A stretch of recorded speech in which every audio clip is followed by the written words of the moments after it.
नमस्कार। डॉक्टर वंदना रस्तोगी, सह आचार्य संस्कृत, BND राजकीय कला महाविद्यालय चिमनपुरा द्वारा इस व्याख्यान में आप सबका स्वागत है। विद्यार्थियों, हम आधुनिक संस्कृत साहित्य के अंतर्गत राजस्थान के प्रमुख आधुनिक संस्कृत विद्वानों के विषय में अध्ययन कर रहे हैं। इस क्रम में आज हम जिन विद्वान के विषय में अध्ययन करेंगे वे हैं पंडित नवल किशोर कांकर। महामहिम उपाध्याय पंडित नवल किशोर कांकर राजस्थान के संस्कृत विद्वानों में अग्रगण्य हैं।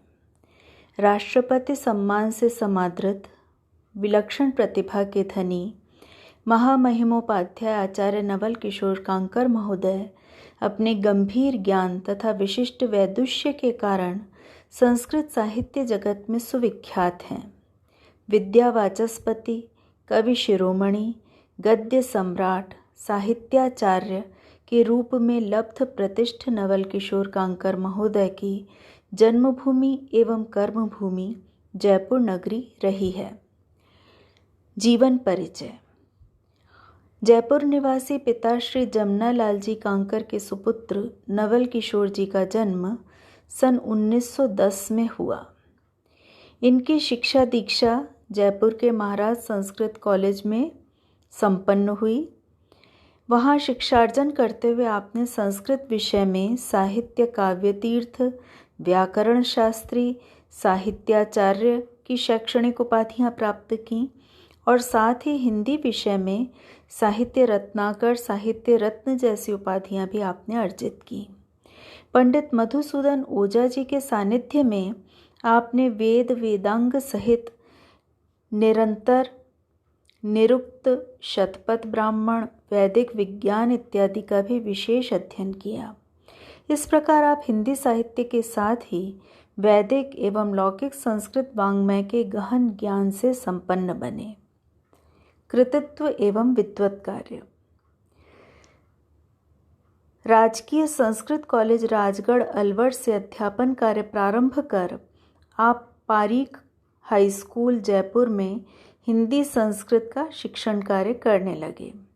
इस विद्यालय के महाविद्यालय के रूप में क्रमोन्नत होने पर आप पारीख कॉलेज जयपुर में संस्कृत अध्यापन के कार्य में संलग्न हो गए तथा यहीं से आप 1974 में संस्कृत विभागाध्यक्ष के पद से सेवानिवृत्त हुए।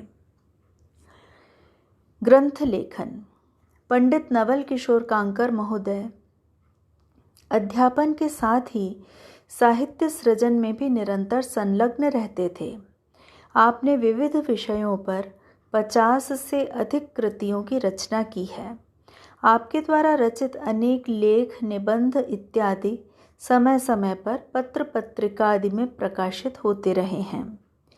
सेवानिवृत्ति के उपरांत आचार्य कांकर ने अपना संपूर्ण जीवन संस्कृत साहित्य साधना में समर्पित कर दिया और एक वानप्रस्थ की भांति श्रौत मुनि निवास वृंदावन में महामहोपाध्याय स्वामी श्री गंगेश्वरानंद जी के सानिध्य में स्वाध्याय और साहित्य सृजन में तल्लीन हो गए।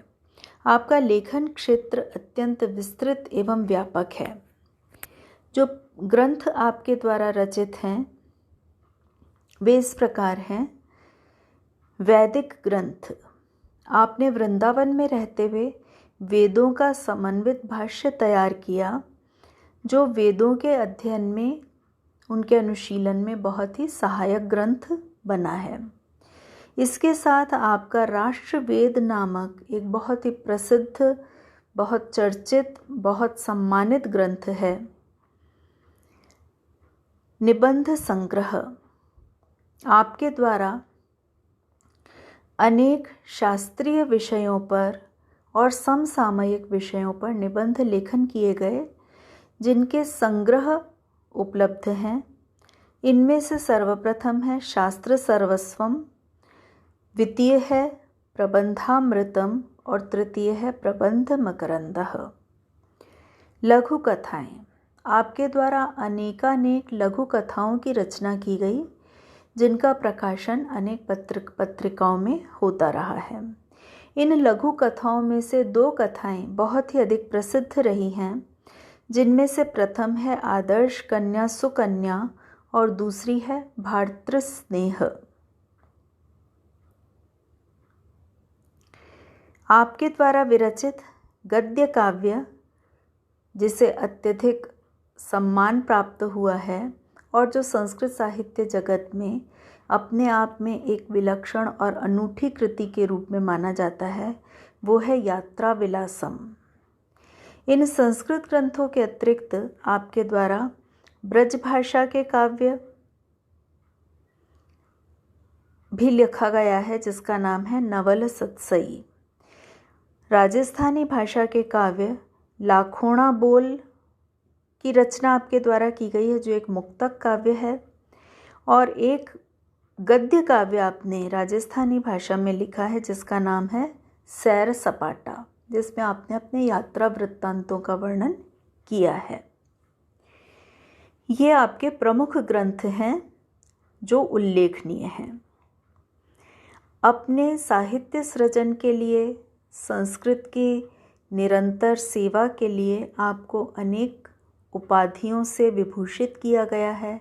अनेक सम्मान एवं पुरस्कार आपको प्राप्त हुए हैं, जिनमें से जो प्रमुख रूप से उल्लेखनीय हैं उनकी हम यहाँ चर्चा कर रहे हैं।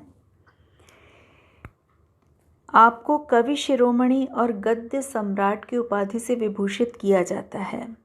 गद्य और पद्य दोनों पर ही समान अधिकार होने के कारण आपको ये उपाधियाँ प्रदान की गई हैं, जो अत्यंत सार्थक भी हैं।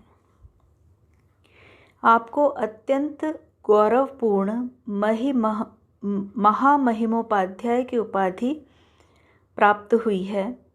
भारतीय परिषद प्रयाग के द्वारा प्रदत्त ये सम्मान अत्यंत सम्मानपूर्ण अलंकरण है, जो उत्कृष्ट विद्वता के लिए दिया जाता है।